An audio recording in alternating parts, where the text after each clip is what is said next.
इस वीडियो में आगे तुम्हें मिलेगा सबसे बेस्ट 21 डेज का रोड मैप जो तुम्हें तुम्हारी मंजिल तक ले जाएगा। लेकिन एक बात है, तुम्हें इस वक्त सिलेबस को टाइम पे कंप्लीट करना मुश्किल सा लग रहा होगा और होनेस्टली ये बात गलत भी नहीं है। क्लास 12 बोर्ड एग्जाम उतने इजी नहीं होते जितना तुम लोग बोलते हो। अब रियलिटी ये है कि 20 से 25 दिन का टाइम बचा हुआ है और जब तुम डेट शीट देखते हो ना तो और ज्यादा प्रेशर फील हो जाता है, क्योंकि सबसे पहला एग्जाम जो होने वाला है, आपका मेजर एग्जाम जो होने वाला है, वो 20 फरवरी को फिजिक्स का होने वाला है और अकेले सिर्फ फिजिक्स में ही 14 चैप्टर हैं। तो हाँ, इस पॉइंट पे सिलेबस कंप्लीट करना थोड़ा टफ हो जाता है। 95 प्लस लाना टफ है, लेकिन इम्पॉसिबल नहीं है, बिल्कुल भी नहीं है, क्योंकि आज इस वीडियो के एंड तक मैं तुम्हें exact step by step road map तुम्हें देने वाला हूं जिससे तुम्हारा टारगेट पॉसिबल हो जाएगा। लेकिन सबसे पहले एक बात बिल्कुल क्लियर कर लेते हैं। देखो, चाहे तुम पीसीबी के स्टूडेंट हो या पीसीएम के स्टूडेंट हो, फिजिक्स और केमिस्ट्री दोनों स्ट्रीम्स के लिए कॉमन होती है और जितने भी स्टूडेंट्स 95 प्लस का टारगेट रखते हैं उनके लिए सबसे ज्यादा डर फिजिक्स का ही होता है। पीसीबी स्टूडेंट्स के लिए ये और भी टफ हो जाता है क्योंकि वो मैथ्स बैकग्राउंड से नहीं होते हैं। और मैं ये हवा में नहीं बोल रहा हूं, मैं फिजिक्स पढ़ाता हूं और मेरे पास बायो बैकग्राउंड वाले स्टूडेंट्स भी आते हैं। So trust me, I know the struggle. Derivation, numericals, concept सब कुछ एक साथ टफ लगता है और ये बिल्कुल नॉर्मल है। इसलिए इस पूरी वीडियो में फिजिक्स पे मैक्सिमम फोकस रहेगा। एक इंपॉर्टेंट रूल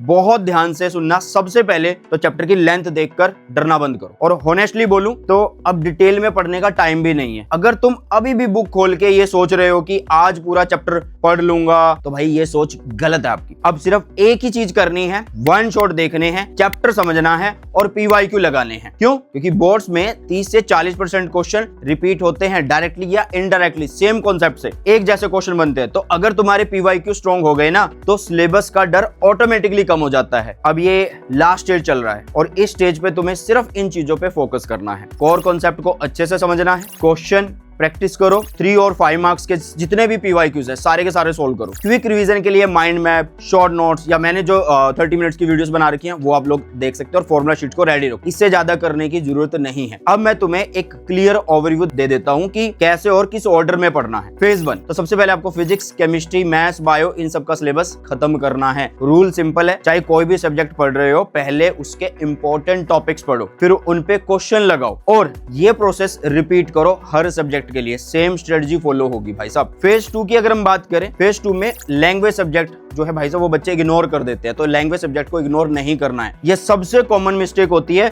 जो स्टूडेंट करते हैं। इंग्लिश तो हो जाएगी, हिंदी तो लास्ट में देख लेंगे, लेकिन ये अप्रोच गलत है। लैंग्वेज सब्जेक्ट भी परसेंटेज बनाने में इक्वली काउंट होते हैं, इसलिए ये मत सोचना कि गैप में कर लेंगे। अभी से ही धीरे धीरे थोड़ा बहुत इंग्लिश हिंदी निपटा दो, अपना स्ट्रॉन्ग कर जाओ भाई साहब। फिर आता है यार revision and testing phase, last 5 days before exam. अब मान लो तुम्हारा सिलेबस कंप्लीट हो गया है, अब क्या करना है भाई? तो अब जो भी दिन बचे हैं उनमें प्रॉपर रिवीजन करो और साथ साथ सैंपल पेपर लगाओ। एक दिन में 2 या 3 जितना तुम कंफर्टेबली कर पाओ उतना ही करो, क्योंकि quality is always greater than quantity. Now listen carefully. तो अब से भी अगर तुम पीवाईक्यू पे फोकस करते हो, रैंडम रिसोर्सेज को अवॉइड करते हो, लैंग्वेज सब्जेक्ट को नेग्लेक्ट नहीं करते हो और सैंपल पेपर होनेस्टली अटेम्प्ट करते हो, तो सच बोल रहा हूं भाई साहब 95 प्लस अभी भी पॉसिबल है। तुम लेट नहीं हो, बस हो सकता है डायरेक्शन गलत हो और वो डायरेक्शन इस वीडियो के बाद चेंज हो जाएगी। मेहनत से पढ़ाई करो और जो भी रोड मैप तुमने सुना है उसे होनेस्टली फॉलो करो। ऑल द बेस्ट बच्चों।